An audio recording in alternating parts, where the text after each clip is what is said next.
Bienvenue dans le Lab Citoyen, une chaîne pour questionner, comprendre et réinventer ensemble notre démocratie.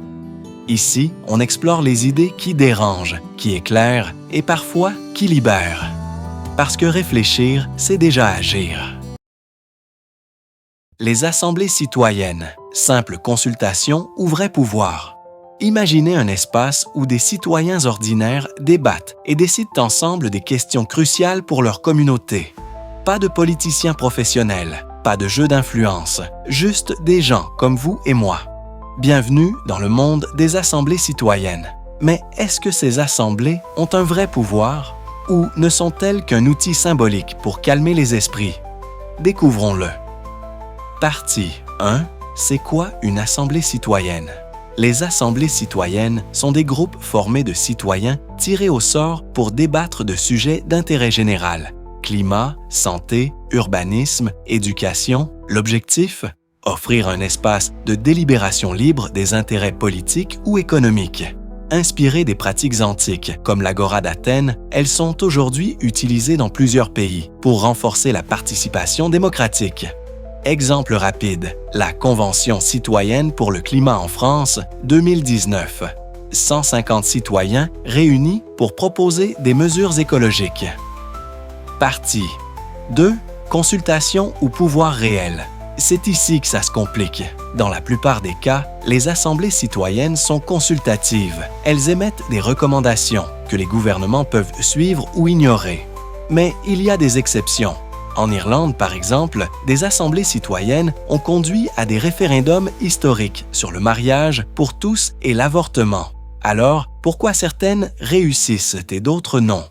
3 facteurs clés. Engagement politique préalable. Le gouvernement doit promettre de respecter les décisions.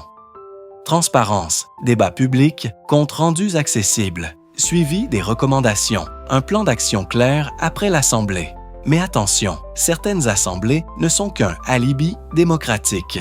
On consulte les citoyens, mais sans réel impact derrière. Partie 3. Les limites et les potentiels.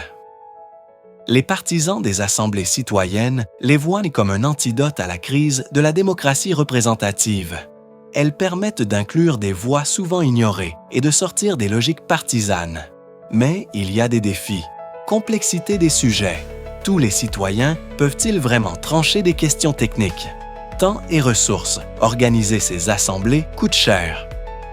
Légitimité. Comment un groupe tiré au sort peut-il représenter l'ensemble de la population? Pourtant, quand elles sont bien faites, elles peuvent changer la donne. Partie 4. Les répercussions de l'absence d'assemblées citoyennes. Ne pas utiliser les assemblées citoyennes peut avoir des conséquences profondes. Renforcement de la défiance démocratique. Sans espace de participation directe, les citoyens se sentent éloignés des centres de décision, alimentant le désintérêt et la méfiance envers les institutions. Exclusion des voix minoritaires. Les systèmes traditionnels favorisent souvent les élites et marginalisent certaines populations. Manque d'innovation dans les politiques publiques. Les assemblées citoyennes offrent des perspectives nouvelles. Sans elles, les solutions restent parfois figées dans des logiques partisanes. Augmentation des tensions sociales. Lorsque les citoyens se sentent exclus du processus décisionnel, la frustration peut se traduire par des manifestations ou des mouvements contestataires. Les assemblées citoyennes ne sont pas une solution miracle, mais leur absence limite considérablement les possibilités d'une démocratie plus inclusive et participative. Conclusion. Les assemblées citoyennes sont bien plus qu'un simple gadget démocratique, mais pour qu'elles aient du poids, elles doivent être pensées comme un outil de codécision, pas juste de consultation. La démocratie ne s'arrête pas aux urnes, et peut-être qu'un jour, les citoyens auront un siège permanent à la table des décisions. Qu'en pensez-vous? Les assemblées citoyennes peuvent-elles vraiment changer le système? Laissez votre avis en commentaire et abonnez-vous pour explorer d'autres concepts politiques et sociaux. Le Lab Citoyen existe pour ça.